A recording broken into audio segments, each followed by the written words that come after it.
Hello दोस्तों, आपका फिर से स्वागत है रोड टू कोड के एक ब्रांड न्यू वीडियो में। मैं हूं स्पर्श मिश्रा, आपका होस्ट, और यह सीरीज़ का हमारा चौथा वीडियो है जिसमें हम पाइथन के बारे में और जानने की कोशिश कर रहे हैं। दोस्तों, पिछले वीडियो में हमने यह जाना था कि फंक्शंस क्या होते हैं और इनका काम कैसे होता है। अब इस वीडियो में हम इन्हीं फंक्शंस का यूज़ करे हुए कुछ प्रोग्राम्स बनाना सीखेंगे और साथ ही साथ और भी यूजफुल पाइथन टूल्स के बारे में जानेंगे। तो चलिए निकल पड़ते हैं एक और रोमांचक सफ़र। हमने पिछली बार प्रिंट फंक्शन के बारे में सीखा था, जिसमें हमने स्क्रीन पर कुछ वाक्यों और शब्दों को प्रिंट किया था या दिखाया था। पर जैसे कि मैंने कहा था, पाइथन में हम अंकों या नंबरों का भी इस्तेमाल कर सकते हैं।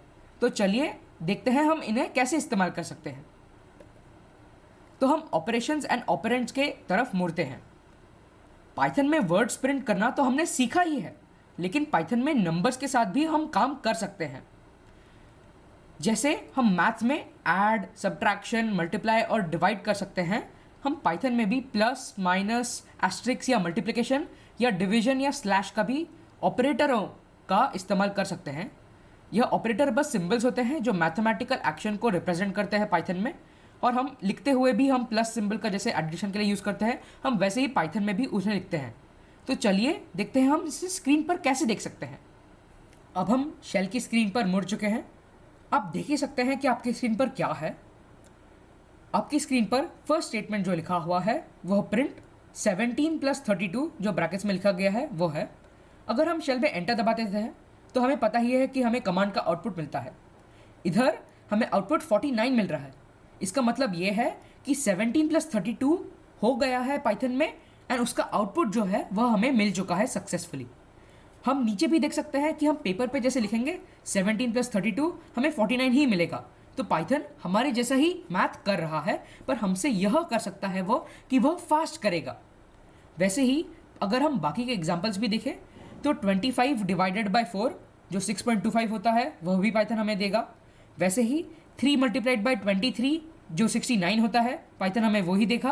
और 15 - 19 जो नेगेटिव नंबर 4 होता है वह भी हमें पाइथन आराम से दे देगा। पर यह सब को हमें प्रिंट करना ज़रूरी होगा, और इसीलिए हम प्रिंट फंक्शन का भी इस्तेमाल करते हैं। हमें एक नोट रखना ज़रूरी है। आप सभी गौर करेंगे तो पहले हम जब प्रिंट इस्तेमाल कर रहे थे, जो हमारा पिछला वीडियो था, उसमें हम यह सिंबल का इस्तेमाल कर रहे थे जो कोटेशन मार्क्स है।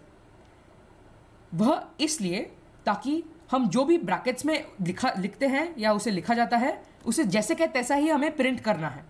लेकिन अब हम जब नंबर्स का इस्तेमाल कर रहे हैं तब हमें उसका कैलकुलेशन करके उसे प्रिंट करना है, इसलिए हम कोटेशन मार्क्स का इस्तेमाल नहीं करेंगे।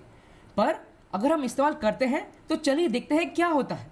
आप जैसा कि कोने में देख सकते हैं, जब हम कोटेशन मार्क्स का इस्तेमाल करके 3 × 23 लिखते थे जो हमें 69 मिला था पिछली बार, अगर हम उसे एंटर करेंगे शेल में तो हमें 3 × 29 लिखा ही मिलेगा, हमें 69 लिखा नहीं मिलेगा, क्योंकि हमने कोटेशन मार्क्स का इस्तेमाल किया है जो जैसा के तैसा प्रिंट फंक्शन में प्रिंट होता है।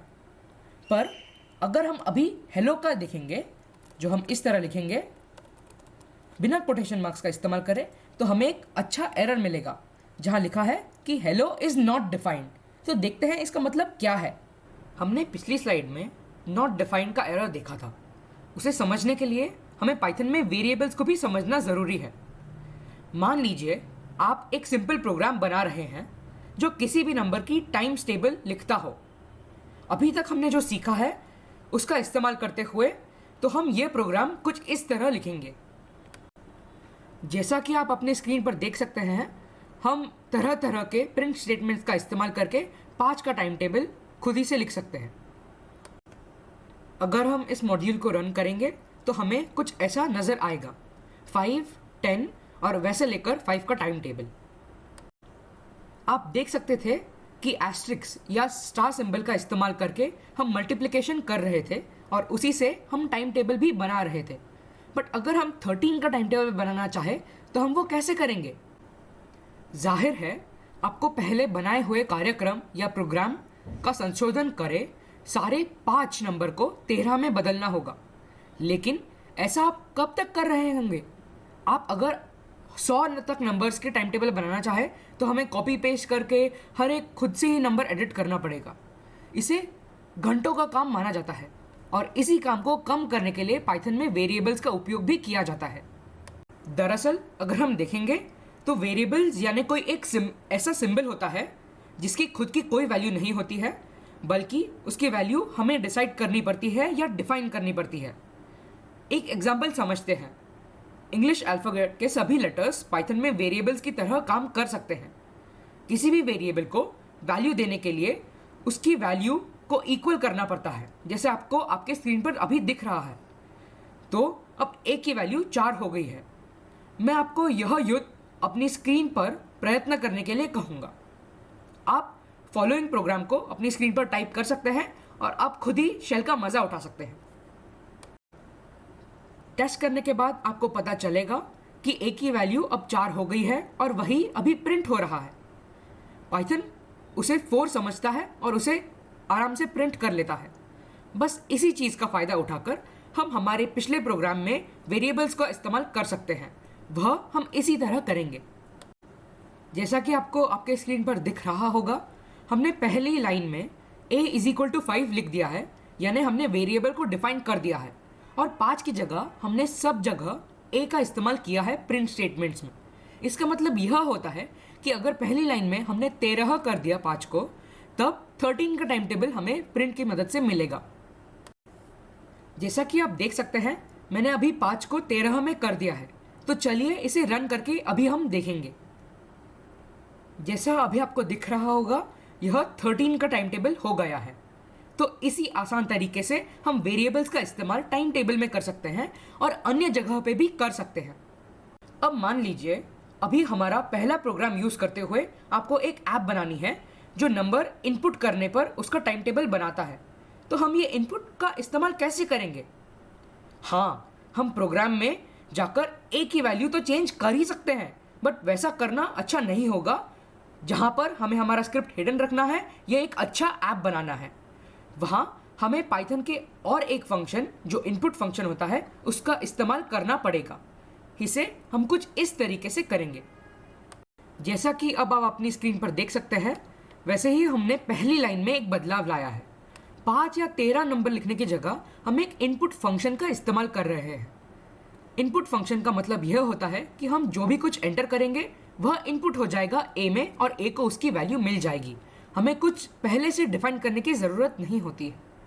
पर आपको यह भी दिखाई देगा कि यहाँ पर इंट करके और एक भी फंक्शन है।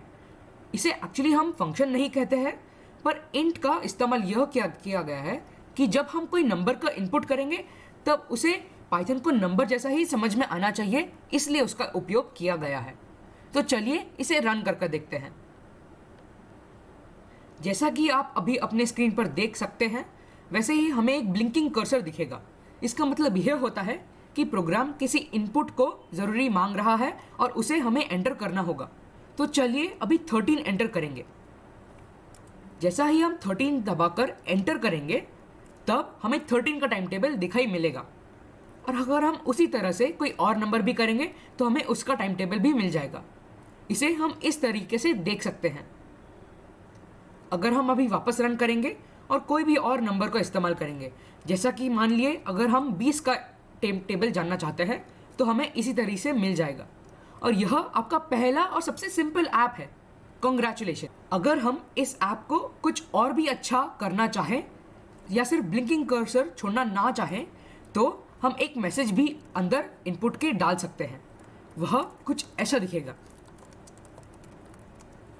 ऐसा करने से जब हम सेव करके फिर रन करना चाहें तो हमें एक ब्यूटीफुल प्रॉम्प्ट दिखाई देगा जो यूज़र को बताएगा कि उन्हें यहाँ एक नंबर एंटर करना है। यह स्क्रीन पर कुछ ऐसा दिखेगा। यहाँ ब्लिंकिंग कर्सर से यूज़र को समझ में आ गया है कि वह कोई नंबर एंटर करेंगे। तो चलिए इसे वापस टेस्ट करते हैं। अगर हम 13 वापस डालेंगे तो हमें वैसे ही टाइम टेबल वापस मिल जाएगा।